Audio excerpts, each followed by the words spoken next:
Hello friends, मैं रबानी भट्ट एक बार फिर से आप सबका अपने चैनल पर तहे दिल से इस्तकबाल करता हूं। फ्रेंड्स, आज का जो हमारा टॉपिक है वो विधान सभा के बारे में है या फिर जिसे लेजिस्लेटिव असेंबली कहते हैं। इससे पहले की वीडियो में हमने विधान परिषद कर लिया था जिसे लेजिस्लेटिव काउंसिल कहते हैं। सो आइए आज का वीडियो स्टार्ट करते हैं। फ्रेंड्स, सबसे पहले हमें ये पता होना चाहिए कि विधानसभा को और क्या क्या कहते हैं।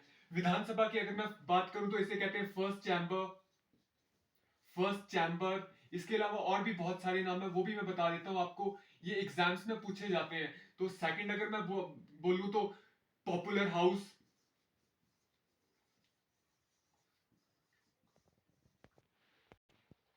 लोअर हाउस, लाइक राज्य लोकसभा की तरह होता है ये भी लोअर हाउस। और इसके अलावा मैं अगर बात करूं तो विधानसभा का जो लीडर ऑफ हाउस होता है वो कौन होता है। ये क्वेश्चन बहुत बारी पूछा जाता है कि लीडर ऑफ द हाउस। तो ये जो लीडर होता है ना, तो ये चीफ मिनिस्टर होता है लीडर। लेजिस्लेटिव असेंबली की अगर मैं बात करूं तो इसका जो लीडर होता है वो सीएम होता है। और एक और चीज मैं आपको बता दूं, सीएम को अपॉइंट कौन करता है। ये क्वेश्चन पूछ लिया जाता है, ये अभी भी हिमाचल के एग्जाम्स में कई बार पूछा गया था। सीएम को अपॉइंट कौन करता है। सीएम को जो अगर अपॉइंट करता है वो गवर्नर करता है।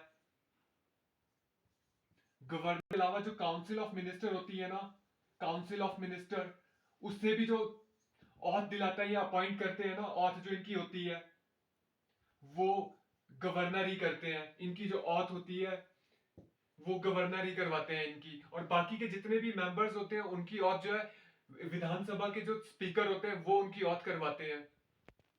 और मैं बात करूं, ये जो काउंसिल ऑफ मिनिस्टर होती है ना, ये कलेक्टिवली रिस्पॉन्सिबल होती है।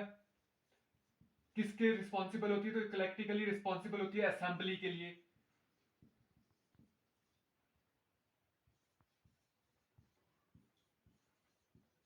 ये चीज जो बेसिक चीज और ये पता होनी चाहिए। एग्जामिनर कई बार पूछ लेता है घुमा फिरा करके, तो ये क्वेश्चन सीधा एग्जाम में पूछा जाता है। अब अगर मैं बात करूं इलेक्शन की, इलेक्शन कैसे होते हैं विधानसभा के इलेक्शन की अगर मैं बात करूं तो डायरेक्ट इलेक्शंस होते हैं। यहाँ पे डायरेक्ट इलेक्ट होकर के जाना पड़ता है आपको असेंबली में। यहाँ पे डायरेक्ट इलेक्शंस होते हैं जिसमें हम ही पार्टिसिपेट करते हैं।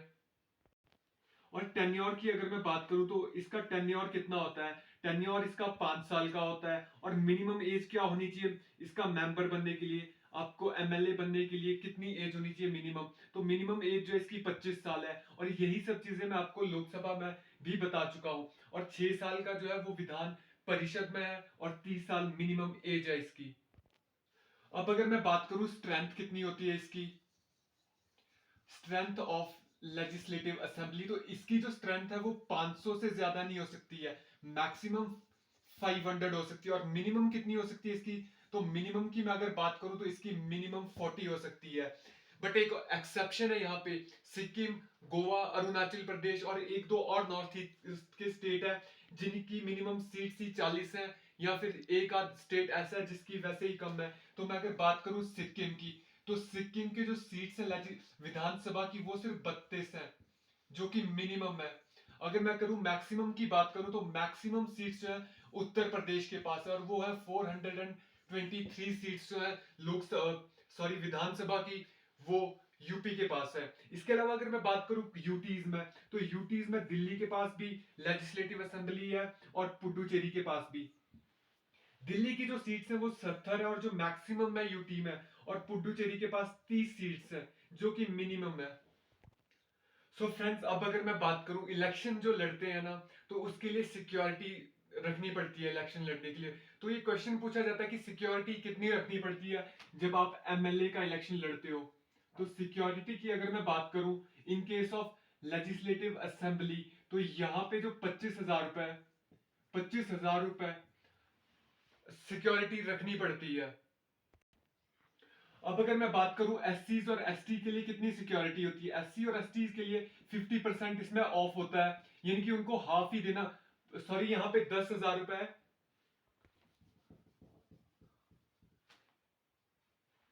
लेजिस्लेटिव असेंबली में 10,000 रुपए है और इसमें एससी एसटी के लिए हाफ है। तो हाफ की अगर मैं बात करूं तो 5,000 रुपए। और लोकसभा की अगर मैं बात करूं आपको, लोकसभा में कितनी होती है, तो लोकसभा में ये 25,000 रुपए है। और SC STs के लिए ये फिर से हाफ है, 50% ऑफ चल रहा होता है। तो एक question last year civil services में पूछा गया था कि प्रेसिडेंट बनने के लिए मिनिमम सिक्योरिटी कितनी रखनी पड़ती है। तो प्रेसिडेंट और वाइस प्रेसिडेंट के लिए अगर मैं बात करूं तो वहां पे 15,000 रुपए रखनी पड़ती है। और ये कौन से बैंक में रखनी पड़ती है, तो ये RBI में।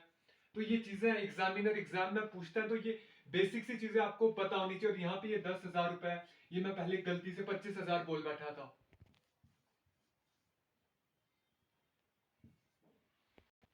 विधानसभा को डिसॉल्व कौन कर सकता है, तो विधानसभा को जो डिसॉल्व कर सकता है वो गवर्नर कर सकता है। इसका आप रिसेंट एग्जांपल भी देख सकते हैं जम्मू एंड कश्मीर में।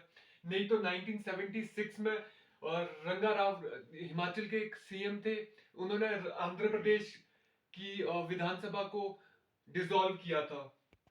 अब अगर मैं बात करूं गवर्नर, तो गवर्नर जो एक को नॉमिनेट कर अपॉइंट करता है, अपॉइंट या नॉमिनेट कर लीजिए, नॉमिनेट करता है ML लेजिस्लेटिव असेंबली में। और वो एक जो होता है एंग्लो इंडियन होता है, एक एंग्लो इंडियन को जो गवर्नर नॉमिनेट करता है विधानसभा में। ये चीज आपको पता होनी चाहिए।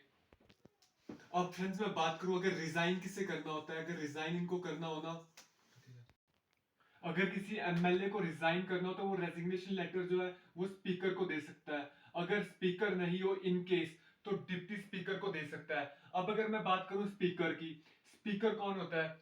स्पीकर जो असेंबली की सिटिंग को प्रोसीड होता करता है वो स्पीकर होता है, जो कि उन्हीं MLA में से चुन के बनाया जाता है, जो कि इलेक्ट होकर के आते हैं। अगर मैं स्पीकर की बात करूं तो ये अपॉइंट करता है जितनी भी कमेटीज होती है ना, तो उनके जितने भी चेयरमैन होते हैं, चेयरमैन ऑफ ऑल कमेटीज, जितनी भी कमेटीज होती हैं विधानसभा की, उन सबके चेयरमैन को अपॉइंट कौन करता है, तो वो स्पीकर करता है। और स्पीकर खुद भी चेयरमैन होता है, ये खुद भी 3-4 कमेटीज का चेयरमैन होता है। उसमें से सबसे पहले आ जाती है business advisory committee, business advisory committee, rules committee, and last third one general purpose committee. ये 3 कमेटीज होती हैं जिनका चेयरमैन खुद स्पीकर होता है। और ये चीजें ना एग्जामिनर बहुत डीप जाकर के पूछता है। अगर सिविल की मैं बात करूं तो ये चीजें आपको बेसिक सी चीजें हैं, लेकिन पता आपको जरूर होनी चाहिए। अगर इन केस स्पीकर को रिमूव करना हो, तो स्पीकर को एकदम से आप रिमूव नहीं कर सकते। उसके लिए आपको 14 डेज का एक नोटिस पहले देना पड़ता है। 14 डेज का नोटिस देना पड़ता है वो पहले ही, कि आप स्पीकर को उसके पद से हटा रहे हैं। अब अगर कोई MLA की मैं बात करूं, MLA 60 दिनों तक एब्सेंट रहता है ना, तो उसकी सीट जो है वो वेकेंट हो जाती है। अगर वो 60 दिन तक बिल्कुल भी विधानसभा में नहीं आता, कोई भी सिटिंग में नहीं आता, तो उसकी जो सीट है वो वेकेंट हो जाएगी और वहां पे फिर से इलेक्शंस होंगे।